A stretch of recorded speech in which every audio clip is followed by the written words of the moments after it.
इस कार्यक्रम के पुण्यार्चक हैं माता पिता श्री सुरेश चंद्र जैन, श्रीमती कुसुम जैन, विदिशा मध्य प्रदेश। पुत्र पुत्रवधू श्री राजेश जैन, श्रीमती दीप्ति जैन, पौत्री कुमारी दामिनी जैन, कुमारी मुस्कान जैन। पुत्र पुत्रवधू श्री राजीव जैन, श्रीमती ऋचा जैन, पौत्री कुमारी अनुप्रेक्षा जैन, कुमारी ऐशना जैन। पुत्री दामाद श्रीमती रश्मि चौधरी, श्री जलज चौधरी, नाती नातिन अनुषा चौधरी, अश्विजय चौधरी। पुत्री दामाद श्रीमती सीमा जैन, श्री अमित जैन, नाती अतिशय जैन।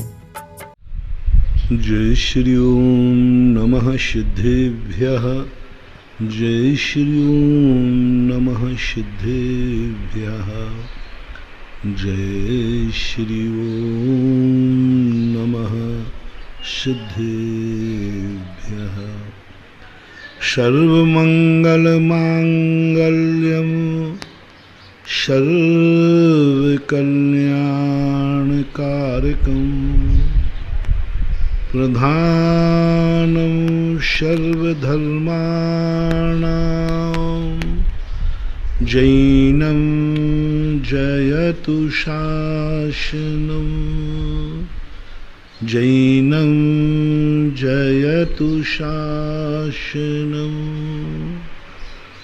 पंच परमेष्टि भगवान की जय हो। आचार्य श्री गुरुवर कुंद कुंद महाराज की जय हो। आचार्य श्री गुरुवर विद्या सागर महाराज की जय हो। परम उपकारी निर्यापक क्षमण मुनिपुंग श्री सुधासागर जी महाराज की जय। आचार्य संघ की जय। जब भव्य जीव को ऐसा महसूस हो कि मैं चारों तरफ से असमर्थ हो गया हूं, दुश्मनों से घिर गया हूं, मेरी शक्ति पूर्णतः अवरुद्ध है। फीलिंग में जब होती है, किसी भी कार्य की सफलता उसकी फीलिंग पर आधारित होती है। किसी भी जीव की को काबू में लेना आपकी फीलिंग के ऊपर आवश्यक है। सबसे पहले आपकी फीलिंग क्या है,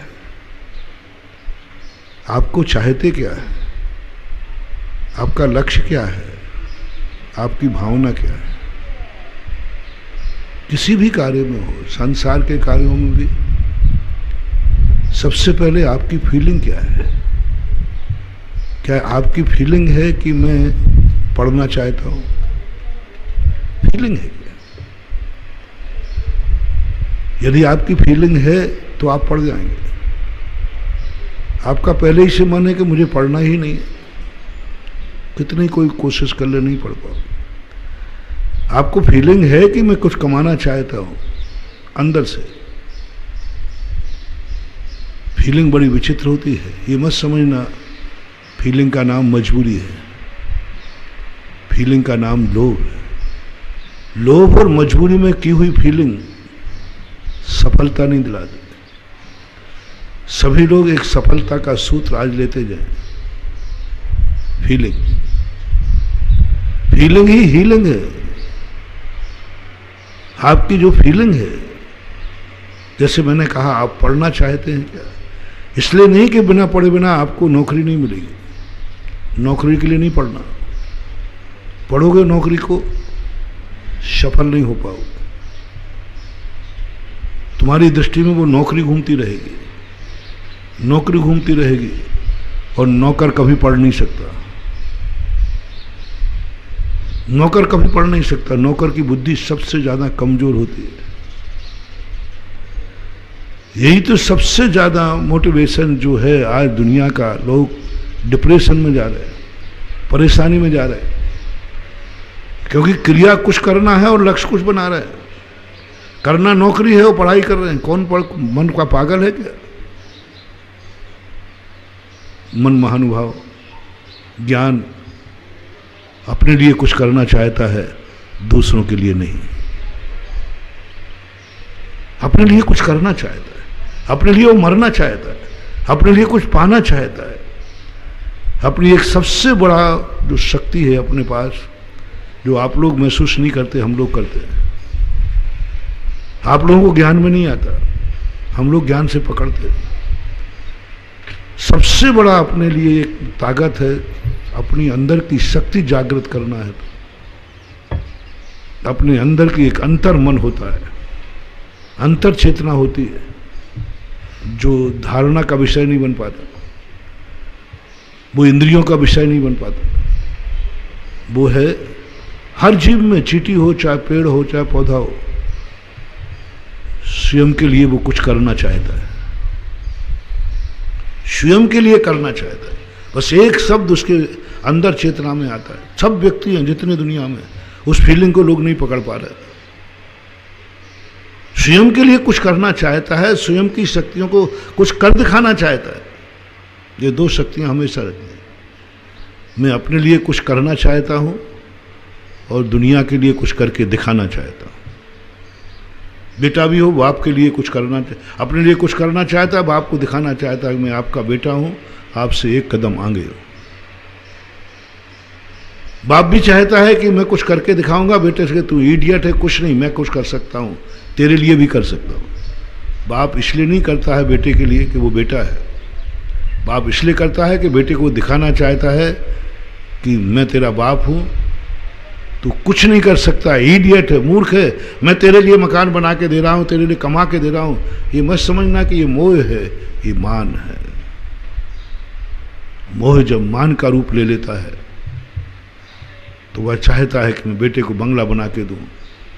और देख लेना, जैसे मैंने कल परसों कहा था, जिंदगी में एक ना एक दिन वो उल्हाई ना देगा, मैंने तुम्हें क्या क्या नहीं किया, मैंने तुम्हें मकान बना के दिया, तुम्हें इतनी संपत्ति दी, तुम्हें मैंने पढ़ाया, पैर पे खड़ा किया, तुम्हारी इतनी सेवा की है। देखना एक ना एक दिन माँ बाप, 99% माँ बाप अपनी जिंदगी में एक बार बेटे को जब वो कुछ गलत कर ले, मैंने कहा था आप जरूर गलत करना एक बार माँ बाप के सामने, कोई गलत करना, माँ बाप के प्रतिकूल चलना, और माँ बाप तुम्हारी पूरी कहानी सुनाने लग जाएं, मैंने तुम्हारे साथ क्या क्या किया है, कैसे पाला है, कैसे तुम्हें जीवित रखा है। समझ लेना सारा का सारा तुम्हारा पालन फ्रॉड था, स्वार्थमय था, मान कसाय में। इसी के दिन के लिए पाला था उसने, इसी के लिए दिन के लिए जन्म दिया था उसने, इसी के लिए कमा के तुम्हें रखा था कि किसी दिन जब ये बोलेगा तो मैं इसको यह जवाब दूंगा। खत्म हो गया, बाप बेटे का संबंध खत्म। 25-50 साल में तुमसे गलती हुई, 50 साल पहले की कहानी सुना दी माँ ने, मैंने तुझे कैसे कैसे कष्टों में जन्म दिया। बाप ने सुना दी मैंने कैसे कैसे पाला। बाप बेटे का संबंध खत्म। वो तुम्हें पाल नहीं रहा, वो तुम्हें कमा नहीं रहा, वो एक उल्हाई ना दे रहा है। मैंने बहुत बड़ी बात कही थी, तुम्हारा मीत कौन है, तुम्हारा सच्चा कौन है, तुम्हारा हितैषी कौन है, जिसने तुम्हारे ऊपर अनंत उपकार किए हों और तुमने उसके ऊपर अपकार ही अपकार किए हों, फिर भी वो उपकारों का उल्हाइना न देवे, समझ लेना यही मीत है। तुमने उसके ऊपर अपकार किए और उसने तुम्हारे ऊपर उपकार किए, फिर भी वो उपकारों का उल्हाइना नहीं देता, उसको खबर ही नहीं है। उससे कहो कि नहीं आपका बहुत बड़ा उपकार, साहब मुझे तो मालूम नहीं मैंने कुछ किया है, मुझे तो ज्ञान नहीं है, मेरी तो स्मृति बात है ही नहीं, मुझे याद ही नहीं है मैंने कुछ किया है। समझ लेना वह व्यक्ति जन्म जन्म का तुम्हारा बहुत बड़ा उपकारी है और जन्म जन्म तक उपकारी रहेगा। 99% लोग उपकार करते हैं लेकिन उपकार को भंजाते हैं। मौके आने पर उस उपकार को भंजाएंगे, मैंने तुमसे ऐसा किया था अब तुम्हें ऐसा करना पड़ेगा। बदले की भावना होती है, मैं करता हूं तो तुम करिए। कुछ लोग तो करते ही इसलिए हैं कि मैं इसका साथ दूंगा तो ये मेरा देगा, मैं इसका काम करूंगा तो ये मेरा काम आएगा, मैं इसका पक्ष लूंगा तो ये मेरे पक्ष में बोलेगा। सभी लोग अपनी अपनी गिरेबान, अपनी अपनी अंतर चेतना देखें। कितने उपकारों के समय तुम्हारे ये भाव आता है, प्रतिरूप यह चीज मुझे लौट के मिलेगी, तो उपकार की कोटि में नहीं आते, वो व्यापार की कोटि में आते हैं। जैसे तुम व्यापार को जाते हो, पैसा देते हो, सब्जी लेते हो, ऐसे ही तुम उपकार करते हो इसलिए कि मेरे ऊपर होगा। और इसका परीक्षा मैंने बता दी थी परसों, वो कभी ना कभी तुम्हें उल्हाए ना देगा। जितने भी तुम्हारे संबंध, माँ बाप, पति पत्नी, भाई, गुरु, शिष्य, सब, राजा, प्रजा, कुछ भी हो। और सच्चा वो है तुमने बहुत उपकार किए और तुमने अपकार किए, एक बार भी उसने उल्हाना नहीं दिया। एक बार भी उसको मन में भाव नहीं आया कि मैंने इसके साथ कितना किया और इसने मेरे साथ क्या किया। बहुत कम लोग होते हैं जो अंतर से उपकार करते, जो अंदर से अंतरंग चेतना से करते, जो कहते हैं मैंने तुम्हारे लिए नहीं किया है, मैंने खुद अपना पुण्य का बंध बांधा है, मैं तुमसे क्या कहूँ। ज्ञानी देखना, ज्ञानी बहुत होशियार बनिया होता है, तुरंत कह देगा नहीं मैंने तुम्हारे लिए किया ही नहीं, मैंने तो अपनी कमाई के लिए किया था क्योंकि मुझे पुण्यबंध हुआ। ज्ञानी कभी नहीं भूलेगा कि मैंने भगवान की सेवा की है, नहीं मैंने तो कमाई की है पुण्य की। देखना, अज्ञानी बोलेगा कि मैंने भगवान की सेवा की है, इतने दिन भगवान की पूजा करते हो गया, इतनी सेवा कर रहा हूँ, फिर भी समाज मेरी कुछ भी नहीं सुनती है।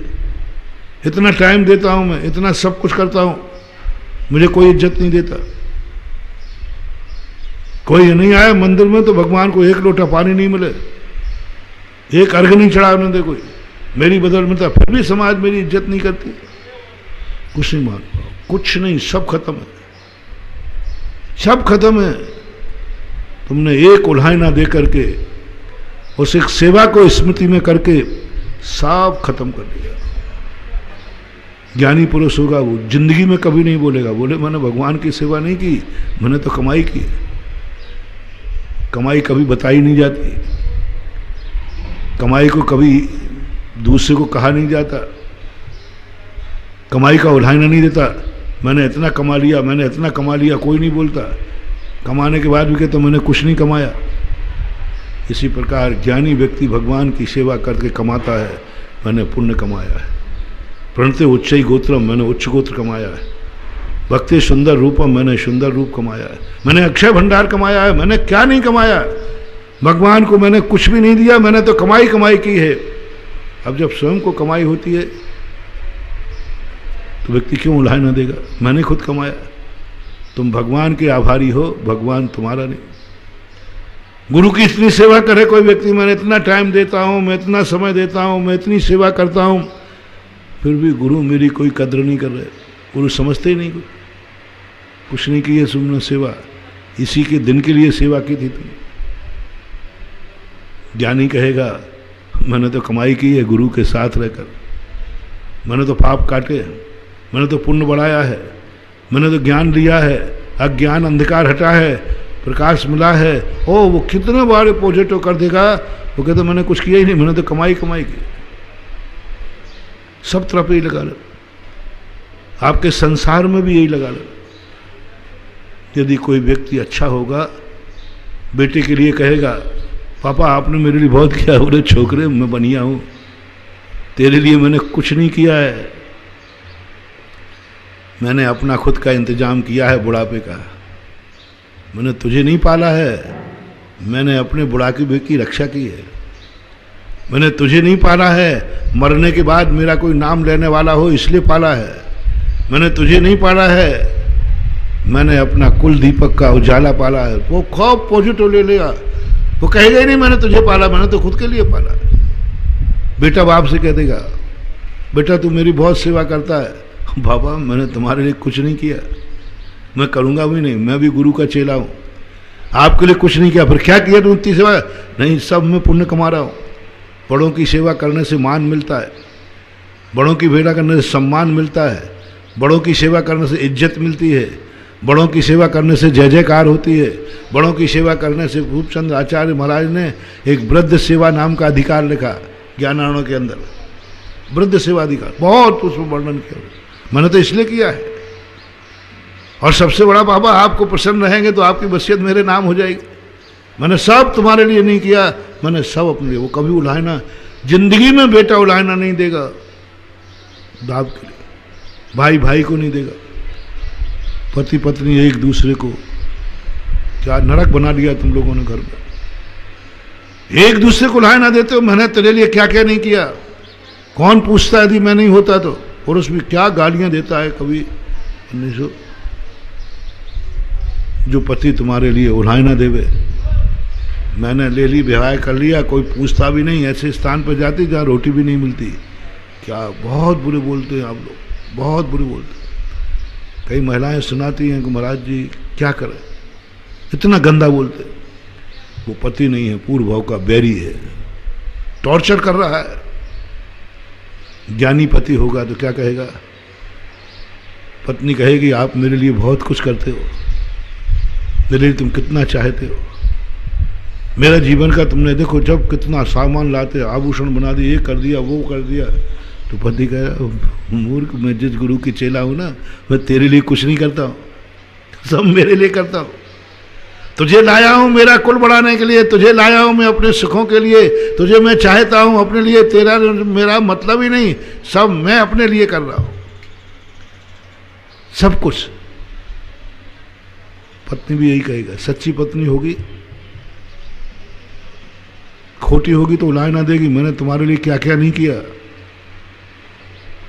मैं नौकरानी बन के आई हूं यहाँ, ये सब तुम सुनते रहते हो। समझ लेना ये नकली पत्नी है, पूर्व जन्म की कोई बैरन है जो आई है, क्योंकि पति के साथ किए हुए, पति के घर में किए हुए उपकारों को उल्हायना का रूप दे रही है। सच्ची पत्नी होगी, स्वप्न में कभी नहीं कहेगी।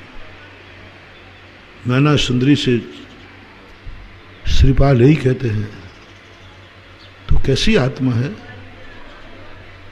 तो कैसी स्त्री है, एक बार तो उल्हायना दे दे कि मैंने तुम्हें भाई लिया, नहीं तो जिंदगी में कोई भाईता नहीं, कोड़ी हो। कभी एक बार तो उल्हायना दे दे। बोले नहीं, स्त्री कभी उल्हायना, स्त्री कहेगी मैंने तुम्हारे लिए कुछ नहीं किया, मैंने तो खुद अपने लिए भाई किया है, वहां पड़ी रहती घर में, पता नहीं क्या स्थिति बनती, माँ बाप मर जाते, तो मैंने तुम्हारे साथ कुछ नहीं किया है, हमने तो अपना अंग रक्षक ढूंढा है, सुरक्षा कवच है आप मेरे, मेरी सुरक्षा आप में है, आप मेरे अंग रक्षक हैं। मैंने आपके लिए नहीं आई हूं यहां, मैं अपनी सुरक्षित स्थान को ढूंढा है, मैंने अपने लिए किया है। जिंदगी में कभी उल्हायना नहीं देगी, कभी नहीं देगी। सीता ने राम को कभी उल्हायना नहीं दिया, कष्ट पे कष्ट उठाए। तुम्हारे कारण से मेरी ये दुर्दशा हुई, कभी पूरी रामायण हर दर्शन का मैंने देख लिया, बेचारी वैदेही ने कितने कष्ट उठाए सबको मालूम है, सबको मालूम। लेकिन एक बार भी उल्हायना नहीं दिया कि तुम्हारे खातिर मैंने क्या क्या सहन नहीं किया। जब दोबारा वनवास भेजने की बात आई तब लक्ष्मण ने कहा कि आप भाभी का उल्हायना सुन सकेंगे, उसने आपके लिए क्या क्या किया। बोले यही तो परेशानी, वो उल्हायना देती नहीं। और सीता को जब दोबारा गर्भवती अवस्था में जंगल में छोड़ा गया, वृत्तांत वक्र लक्ष्मण के द्वारा पूछा गया, कोई उल्हायना नहीं। बोले कुछ ऐसे शब्द सुनाओ जो रामचंद्र जी हिल जाएं, आपने रामचंद्र जी के लिए क्या क्या किया। बोले नहीं, खबरदार, कोई एक शब्द भी मत सुनाना, कोई उल्हायना नहीं, कुछ नहीं।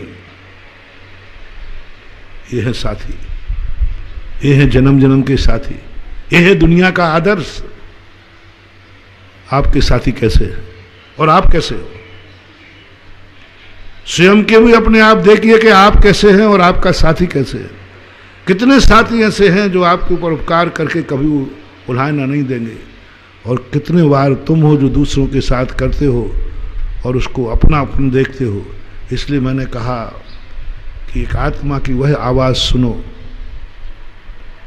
वह आवाज़ सुनो, आत्मा खुद अपने लिए कुछ करना चाहती है,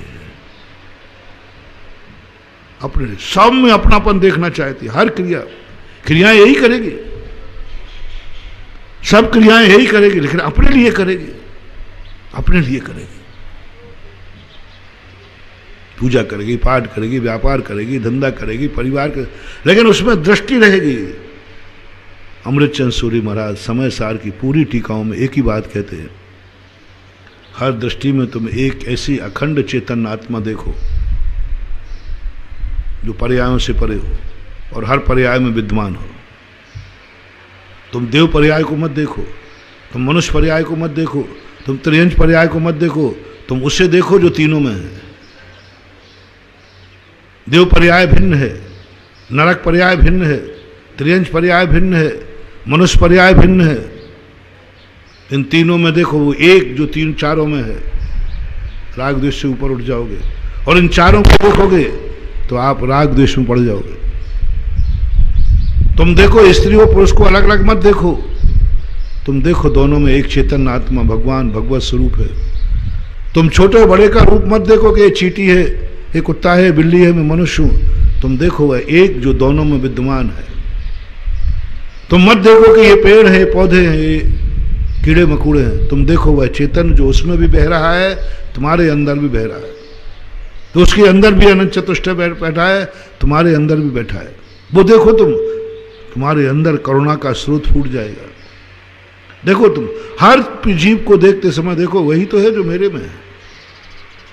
और जितनी तुम्हारी नाना पर्याय हैं, बचपन में मैं ही था, मैं बड़ा हो गया, मैं बूढ़ा हो गया, कहाँ हो गया? वही जीव आत्मा बचपन में थी वही हूँ। वो अखंड प्रभायमान, जिसे टंकोत किरण कहते हैं। टंकोत किरण एक शब्द पूज्यवर अमृतचंद सूरी के देन है। कुंद कुंद भगवान ने शब्द का प्रयोग नहीं किया, अमृतचंद सूरी महाराज ने किया। टंकोत किरण जो कभी परिवर्तनशील नहीं है, वो तो टांकी के कीड़ा का समान है। वो है हमारी ज्ञान चेतना का परिणाम। ऐसी परिणति के लिए सब क्रियाएं करेगा, पर दृष्टि रहेगा यह क्रिया मैं दूसरे के लिए नहीं कर रहा हूं, मैं अपने लिए कर रहा हूं। आहार देगा वो, महाराज को नहीं देगा। उसकी दृष्टि क्रिया आएगी, फोटो उतरेगी, महाराज को दे रहा है, उसकी दृष्टि में आएगा महाराज को आहार नहीं दे रहा हूं, मैं तो अपने जीवन को धन्य कर रहा हूं। ऐसी फीलिंग, बहुत बड़ी फीलिंग है। भगवान का दर्शन कर, भगवान का महाराज को आहार दे रहा है। सब कह रहा महाराज को आहार दे रहा, मुंह से बोल रहा, लेकिन अनुभव में आ रहा भगवान को महाराज को आहार नहीं दे रहा हूं, मेरा जीवन धन्य हो रहा है, मेरा जीवन धन्य हो रहा है। वो देने की क्रिया भूल गया, लाभ की क्रिया देखे। वो भगवान का अभिषेक कर रहा है, लोग कहें भगवान का अभिषेक कर रहा है, नहीं, मैं अपने पाप धो रहा हूं। बोले भगवान की पूजा कर रहा है, बोले नहीं, जैनी पूजा करते ही नहीं है। जैनी तो पूज्य बनता है, लेकिन क्रिया पूजा की होगी। नाम टाइटल पूजा का मिलेगा, लेकिन वो पूजा नहीं करता, वो तो पूज्य बनना है। पूज्य बन रहा है, उसकी अनुभव में आएगा, दुनिया के अनुभव में आएगा ये पूजा कर रहा है, उसके अनुभव में आएगा कि ये पूज्य बन रहा है। दुनिया के अनुभव में आएगा कि ये पत्थर को छांट रहा है, लेकिन शिल्पी के अनुभव में आएगा कि मैं मूर्ति बना रहा हूं। उसकी दृष्टि में मूर्ति है, छांट पत्थर वो भी रहा है। दुनिया कह रही क्या कर रहा है, छेने से पत्थर को छांट के फेंक रहा है। दुनिया को अनुभव में आ रहा है, लेकिन शिल्पी को अनुभव में आ रहा है मैं मूर्ति दिख रही है, मुझे, मैं मूर्ति बना रहा हूं। पत्थर छांट रहा हूं, मूर्ति बना रहा हूं। एक समय में दो व्यक्ति हैं। अज्ञानी कहता है पत्थर छांट रहा है, ज्ञानी कहता है मूर्ति बना रहा है, मूर्ति बना, और वो मूर्ति दिखती है उसको। इसलिए एक कला आज सीख लो अपनी जिंदगी में, खुद के आत्मा की, कि तुम हर क्रिया में जो भी क्रिया करो, सब दूसरे के लिए हम करते ही नहीं। दूसरे के लिए कोई करता ही नहीं, कर भी नहीं पाएगा। मैं जो कुछ भी कर रहा हूं अपने लिए कर रहा हूं। बुरा करूंगा तो मेरा बुरा होगा, अच्छा करूंगा तो अच्छा होगा, गाली दूंगा तो गाली मिलेगी, प्रशंसा करूंगा तो प्रशंसा मिलेगी, सब मेरे लिए है। लौट के तो मेरे पास ही आना है सब कुछ। आज मैंने दूसरे को गाली दे दी, लौट के तो मुझे आएगी, मेरे पास आएगी, मेरी गाली है, मैंने किसी को दी नहीं है। कोई व्यक्ति लेन देन तो कर ही नहीं सकता। गाली हमने दी नहीं है, वो वहां रख दी है आपने लोन में, बैंक में, लॉकर में, लौट के आएगी, कभी ना कभी आएगी। दिया हुआ माल कभी कोई लेता नहीं, लौटेगा, वापस आएगा। अपनी जिंदगी में एक ऐसी धारणा बना लो, आनंद ही आनंद है। ऐसा आनंद फूटेगा सब क्रिया, क्योंकि अपनी आत्मा अपने लिए कुछ करना चाहती है। आवाज सुनो, आवाज सुनो अंदर चेतना की, अपने लिए कुछ करना चाहती, दूसरों के लिए नहीं। दूसरों के करने की बात आती है, मन थक जाता है, ज्ञान थक जाता है, पराधीनता अनुभव होती है, कुंठा होती है, बुरा भाव होता है। आप खुद करके देख लेना महानुभाव, हर व्यक्ति को कहीं ना कहीं अनुभव आया होगा। कोई कार्य जब तुम दूसरों के लिए करते हो, उसमें तुम्हें कोई लाभ नहीं होता, उत्साह नहीं जागता, मजा नहीं आता, करने का मन नहीं होता, कर देते हो लोक लाज में, कर लेते हो लोभ और भय से, करते लेकिन मजा नहीं आता, आनंद की वो अनुभूति नहीं आती। उसी क्रिया को हमें कह रहा हूं, क्रिया वही है, क्रिया बदलना नहीं। उसी क्रिया में आपको इतना सोचना है, ये सब मेरे लिए है, मैं तुम्हारे लिए कुछ कर ही नहीं रहा हूं, मैं किसी के लिए कुछ कर ही नहीं रहा हूं। जैसे मैंने गत वर्ष एक चींटी का उदाहरण दिया था, चींटी पर पैर पड़ रहा है, दुनिया कह रही इसने चींटी को बचा लिया, ज्ञानी कहता मैंने चींटी को बचा ही नहीं, मैंने तो अपने अहिंसा व्रत को बचा लिया। कितना सोच, कितना अनुभूति की बात है, अंदर चेतना की बात है। एक चींटी पर पैर पड़ने वाला था, चींटी भी कह रही मुझे महाराज ने बचा लिया, दुनिया कह रही तुमने चींटी को बचा लिया, महाराज थे तो बच गए, और कोई होता तो मर जाता। महाराज को अनुभूति में नहीं आ रहा, क्रिया बचाने की चल रही है। मान लीजिए वो बह रही है तो अपनी पीछे के पंख से उसको उठाएंगे, बचा रहे हैं, एक एक करके बचा रहे हैं, सब बचा रहे हैं। अनुभव में क्या आ रहा है? अनुभव में, मुनि महाराज के अनुभव में बहुत अलग होता है। मुनि महाराज का अनुभव क्रिया में आ रहा है, महाराज जीव को बचा रहे हैं, अनुभव में आ रहा है दया भाव, करुणा भाव, मैं अपने अहिंसा व्रत का पालन कर रहा हूं, मैं अहिंसा व्रत को बचा रहा हूं। कितना उल्टा, क्रिया जीव को बचाने की है, अनुभूति स्वयं की अहिंसा व्रत की। मैंने सत्य बोला, वो बच गया। मैंने चोरी नहीं की, वो लुटने से बच गया। यदि आज मेरा चोरी व्रत नहीं होता तो लुट जाता होता। नहीं बेटा, तुम मेरे कारण बच गए। सारे लोगों से मैं कहूं, देखो हम साधुओं से, कई लोग कहें कि महाराज साधुओं से दुनिया को क्या फायदा है, कान खोल के सुन लो। साधु के पास शक्ति तो बहुत है, और यदि वो साधु नहीं बनते तो डाकू बनते, और डाकू बनते तो कितने घर निपटते बताओ। जितने साधु ये सब डाकू बन जाते तो आचौर्य व्रत नहीं लेते तो क्या होता। साधु बनने से सबसे बड़ा उपकार है, कितने घर लुटने से बच गए, कितने घर बच गए लुटने से। कितने जीव मारते एक साधु, यदि साधु नहीं होता तो कल्पना करो दिन भर में कितने जीव मारता।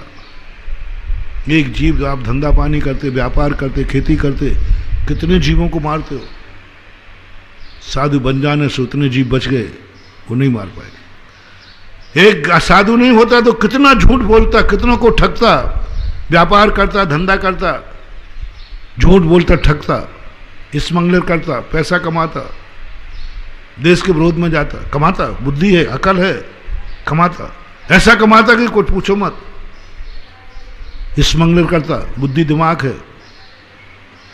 व्यापार कर, दुनिया को ठगता, सरकार को चूना लगाता, दुनिया को चूना लगाता। साधु ने सब कुछ छोड़ दिया, कितने लोग ठगने से बच गए, देश काला बाजारी से बच गया। साधु का कितना बड़ा उपकार है, साक्षात ही नहीं दिया जाता, चोरी करना छोड़ दिया।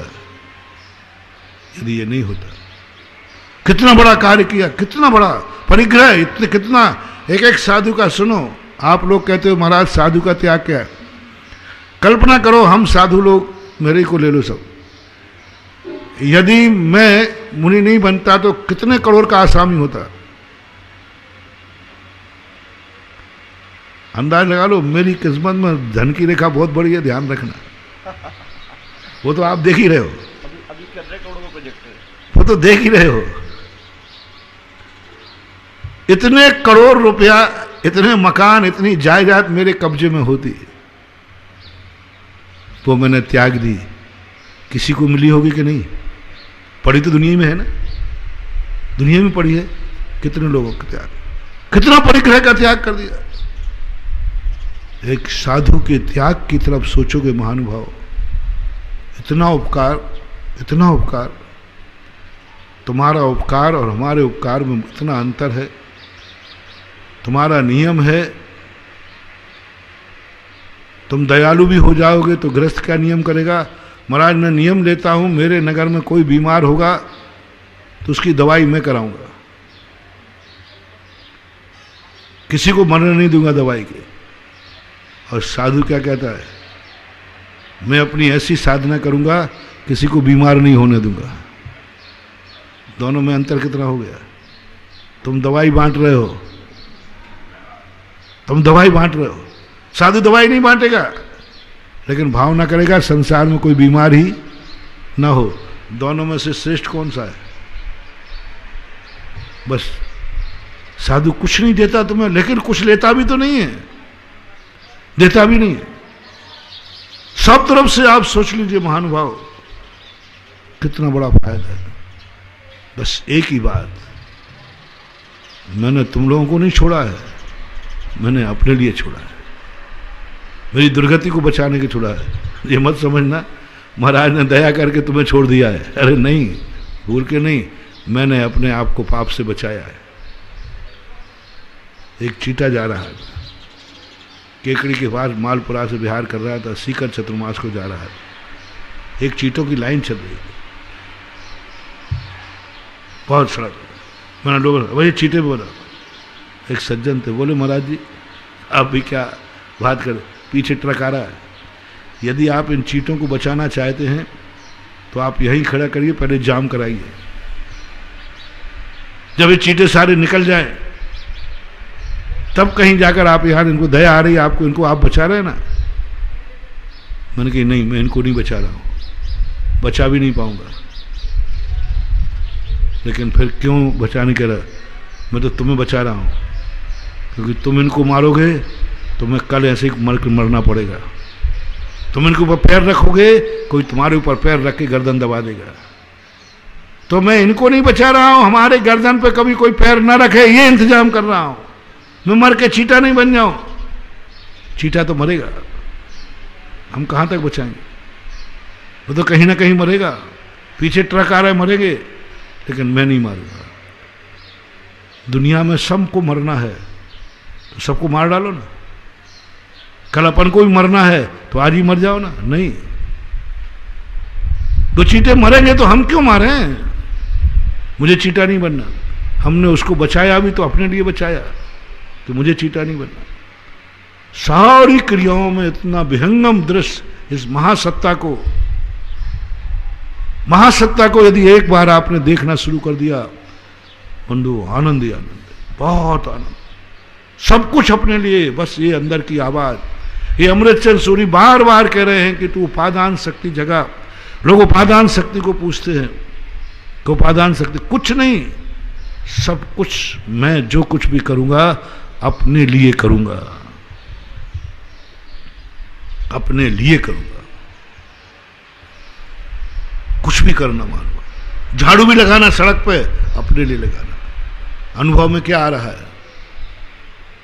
मेहतर झाड़ू लगा रहा है किसी घर में, किसी गंदगी साफ कर रहा, अनुभव में लाएगा, सम्यक दृष्टि झाड़ू लगाएगा।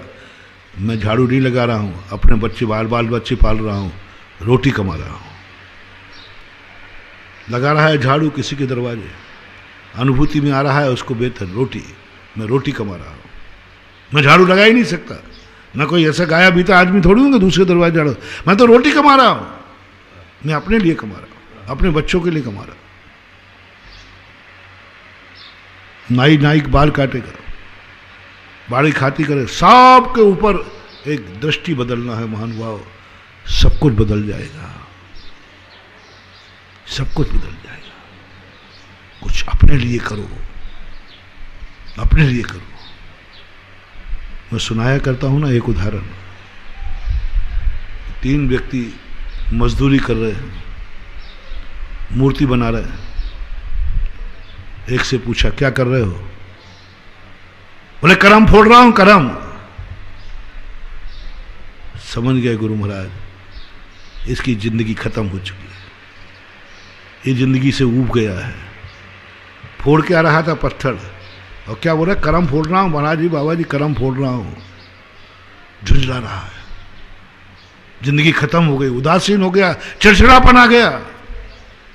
जिंदगी में किसी कार्य करते में चिड़चिड़ापन आ जाए, समझ लेना तुम खत्म हो चुके हो, तुम किसी लायक नहीं रहे हो। करम फोड़ रहा है। कई लोग अपनी जिंदगी करम फोड़, कभी उनसे पूछना, अरे भैया करम फोड़ रहा हूं, करम, पता नहीं क्या लिखा के आए, मेरी किस्मत क्या है, ऐसे ही बोलते, उल्टा सीधा बोलते हो, सीधा बोलते ही नहीं। मंदिर में जा रहा है पुजारी, कहाँ जा रहा है? भैया करम फोड़ने जा रहा हूं। क्यों? वो फलाने काम से जाना है, फलाने परिवार का काम, फलाना का काम। ऑफिसर लोग, नौकर लोग, नौकर लोग 24 घंटे करम ही फोड़ते रहते हैं, क्योंकि उसमें उनको आनंद ही नहीं आ रहा, पर का काम कर रहे हैं, उनको अनुभूति पर की हो रही। दूसरे से कहा क्या कर रहे हो भैया? बोले महाराज बाल बच्चे पाल रहा हूं, बाल बच्चे। अब देखो, बाल बच्चे पाल रहा है कि मूर्ति बना रहा है? उसकी दृष्टि में कुछ भी नहीं है, बाल बच्चे, बाल बच्चे पाल रहा हूं। तीसरे के पास गए, बोले क्या कर रहे साहब? बोले अरे साहब गजब, भगवान की मूर्ति बना रहा हूं। तीनों बराबर पत्थर वहीं पे है, सब छांट रहे, सबकी क्रिया एक साथ पत्थर दिया गया था। एक पत्थर फोड़ते हुए, मूर्ति बनाते हुए करम फोड़ रहा है, फोड़ पत्थर रहा है, करम फोड़ रहा है। एक भगवान की मूर्ति बनाते समय बाल बच्चे पाल रहा है, और एक वही पत्थर तोड़ते समय कह रहा है उसको अनुभूति आ रही मूर्ति की, उसका अनुभव आ रहा है भगवान, उसके अनुभव में आ रहा है भगवान, मैं भगवान बना रहा हूं। तीनों एक ही कार्य कर रहे। शाम को मजदूरी भी तीनों को बराबर मिलेगी। अंतर कितना है? मजदूरी तीनों को बराबर मिलेगी, शाम को जो भी मिलना है, लेकिन तीनों के सोच का अंतर कितना है? विचार कर लो महानुभाव, तुम अपनी जिंदगी में बताओ कैसे निकाल रहे हो? कर्म फोड़ रहे हो या रोजी रोटी कमा रहे हो, और या अपनी जिंदगी का एक बहुत रूप बना रहे हो? महान बन रहे हो, महान बन रहे हो, या रोजी रोटी कमा रहे हो, या कर्म फोड़ रहे हो? सभी से पूछता हूं, भिखारी से भी पूछता हूं, बेरोजगार से पूछता हूं, जिसके पास कौड़ी भी नहीं है वो कौड़ी मांगने के लिए जा रहा है, उससे पूछता हूं, हर व्यक्ति से बोलो महानुभाव, इन तीन में से तुम किस में आते हो? तीसरे नंबर के बहुत कम है महानुभाव, 2 नंबर के ज्यादा है। झुंझला गए, क्योंकि उनके अनुभव में आ रहा है ये सब पर के लिए कर रहा हूं, और आत्मा पर के लिए करने में कभी उत्साहित नहीं होगी, कभी तुम्हें उत्साहित, कर्म ही फोड़ते रहोगे और कर्म फोड़ते फोड़ते मर जाओगे। कितने लोग दुनिया में, जिंदगी में ऊब चुके हैं, थक चुके हैं, बस जी रहे हैं, जिंदा लाश हैं, जी रहे हैं। सुबह कब होता है, शाम कब होता है, पता ही नहीं चलता। शाम कब होती, सुबह कब होता है, पता ही नहीं चलता।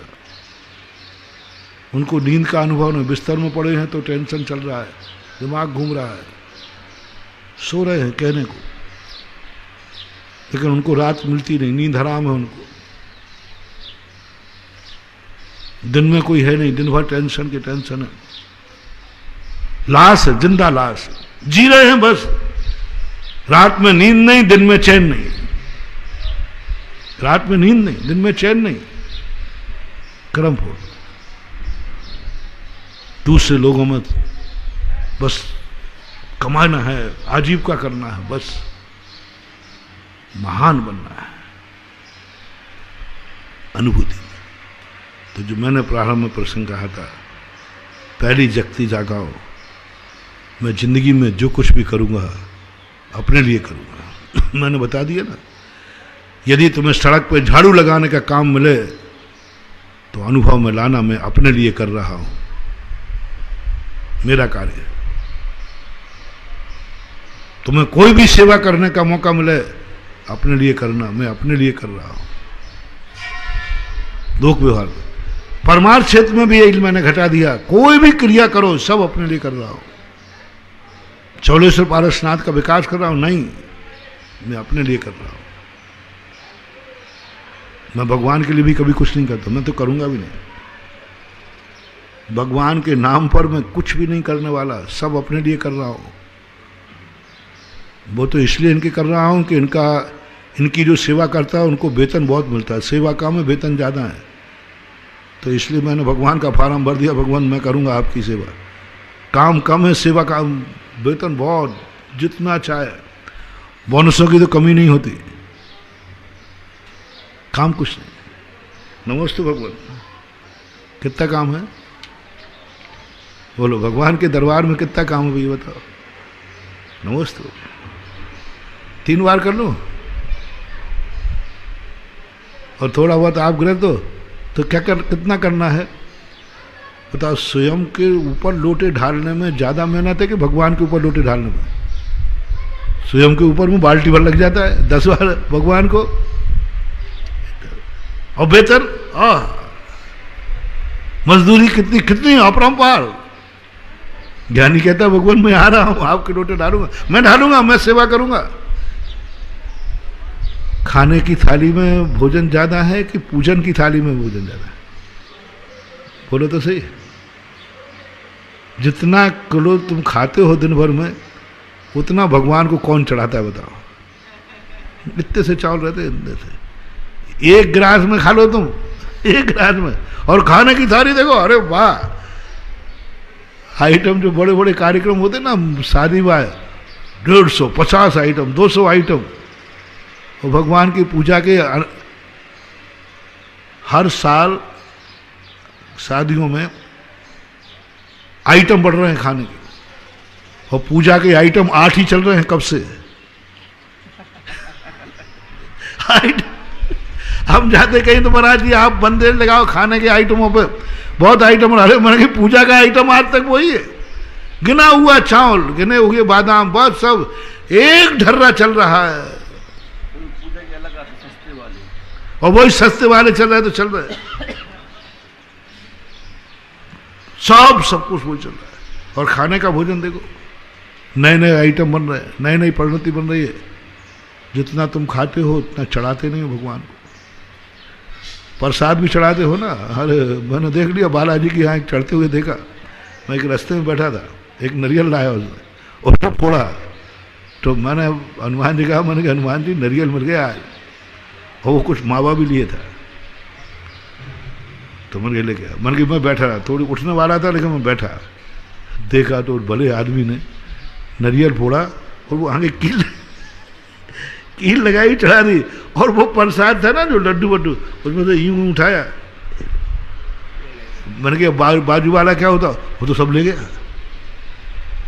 हनुमान जी बोले देख ले मुझे क्या मिला, और सब खा गया, मेरे नाम लाया, मेरे नाम से प्रसाद ले जा रहा हूं, खा कौन गया? बंधु बहुत बड़ी बात है। ज्ञानी कहता है इतना सा अर्घ चढ़ाने में वेतन कितना है, भंडार भर जाएगा, इसलिए मैं पूजा करूंगा भगवान के लिए नहीं, मैं अपने लिए, अभिषेक भगवान के लिए नहीं, अपने लिए।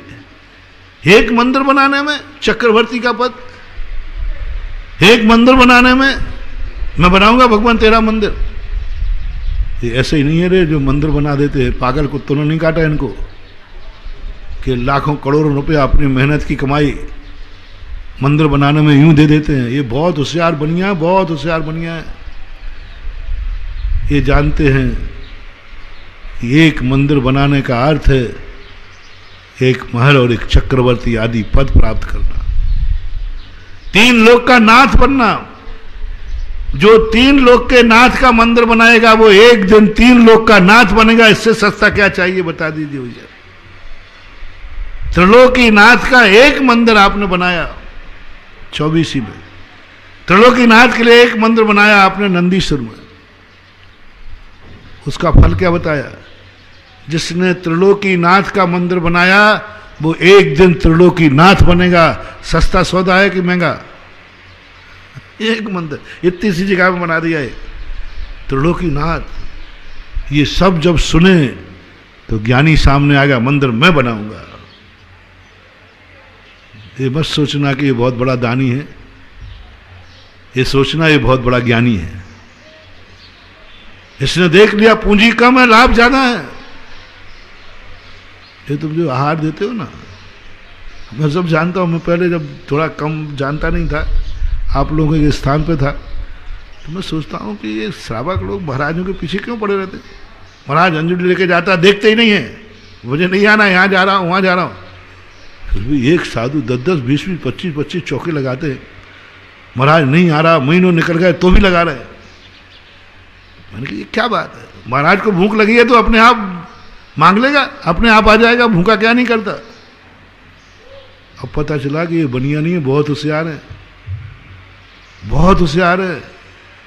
इन्होंने देख लिया कि साधु को 2 रोटियां खिलाने पर जन्म जन्म के भंडार भर जाते हैं, इसलिए खिला रहा है। इसलिए कहता महाराज नहीं आओ, साल भर में एक बार आ जाना, जिंदगी में एक बार आ जाना, मैं तुम्हारा जिंदगी भर इंतजार करूंगा। ऐसे चौके थे, रहे हैं, जो जिंदगी भर साधुओं के इंतजार करते रहे। चौके लगे चौथे आदिकाल में, साधु नहीं पहुंच पाए। बोले भगवान अगले भाव में इंतजार करूंगा। क्या गजब हो गया, पूरी जिंदगी भर इंतजार करा लेकिन थका नहीं। इस भाव में नहीं मिला, अगले भाव में मिलेगा, अगले भाव में इंतजार करूंगा। क्योंकि जान लिया बिना ये किए बिना हमारा उद्धार होने वाला नहीं, होने वाला नहीं। देने नहीं मिलता तो देखने आ जाते हो, देख लेता हूं। मुझे गुस्सा आता था, मैं साधुओं के हार नहीं देखता था। इसलिए नहीं कि मेरे देखने का मन नहीं होता, इसलिए कि साधु बेचारे 24 घंटे में एक बार खाते। देखना मेरा सोच, बेचारे बेचारे साधु एक बार तो खाते, वो भी साधु क्यों भीड़ लगा रहे? 7 आसे खा लेने दो, आहार कर लेना। इतनी भीड़ यदि तो तुम्हारे लिए लगा दे चारों तरफ, थाली फेंक दो कि ध्यान रखना। तो मैं इसी पक्ष में था कि नहीं, साधुओं को भीड़ नहीं, क्या लेना देना। तुम लोग देखने जाते हो कि महाराज जी क्या खा रहे हैं, क्या क्या खाते। तुम्हें शक है कि महाराज गड़बड़ खाते होंगे, तो लोग अपन को कोतारियों को क्या समझाएं। अब पता चला है महाराज जी हम, ओहो आपको कष्ट होता है। हर व्यक्ति को मालूम है भीड़ लगाने से साधु को आहार लेने में तकलीफ होती है। भक्त देखने आते हैं कि दुश्मन, और मालूम है कि इससे महाराज को तकलीफ, फिर भी आज तक कोई नहीं मानता, कोई नहीं मानता, कोई भीड़ कम नहीं करता। हर व्यक्ति कहता महाराज जी आपको बहुत भीड़ होती है, अभी तो लॉकडाउन है, शांति है। जिंदगी में 30-40 साल की उम्र में पहली बार लॉकडाउन में थोड़ा शांति से आहार ले पा रहा हूं। महाराज आप शांति से ले रहे हैं, हम लोगों को तो दिवालिया हो रहा है। मालूम है साधु को तकलीफ है, फिर भी वो नहीं मानता, क्योंकि वो जानता है मुझे लाभ क्या है। देखने मात्र से लाभ। उसने पढ़ लिया शास्त्रों में कि एक गिलहरी ने, एक बंदर ने, एक नोला ने महाराज को आहार देख करके भोग भूमि के बंद किए। बोलो क्या बात है, स्वर्गों में बंद, देखने मात्र से। ये चारों प्राणी थे, देखने मात्र से। महावीर भगवान की जय। परम उपकारी निर्यापक क्षमण मुनि पुंगव श्री सुधासागर जी महाराज की जय। इस कार्यक्रम के पुण्यार्चक थे माता पिता श्री सुरेश चंद्र जैन, श्रीमती कुसुम जैन, विदिशा मध्य प्रदेश। पुत्र पुत्रवधू श्री राजेश जैन, श्रीमती दीप्ति जैन, पौत्री कुमारी दामिनी जैन, कुमारी मुस्कान जैन। पुत्र पुत्रवधू श्री राजीव जैन, श्रीमती ऋचा जैन, पौत्री कुमारी अनुप्रेक्षा जैन, कुमारी ऐशना जैन। पुत्री दामाद श्रीमती रश्मि चौधरी, श्री जलज चौधरी, नाती नातिन अनुषा चौधरी, अश्विजय चौधरी। पुत्री दामाद श्रीमती सीमा जैन, श्री अमित जैन, नाती अतिशय जैन।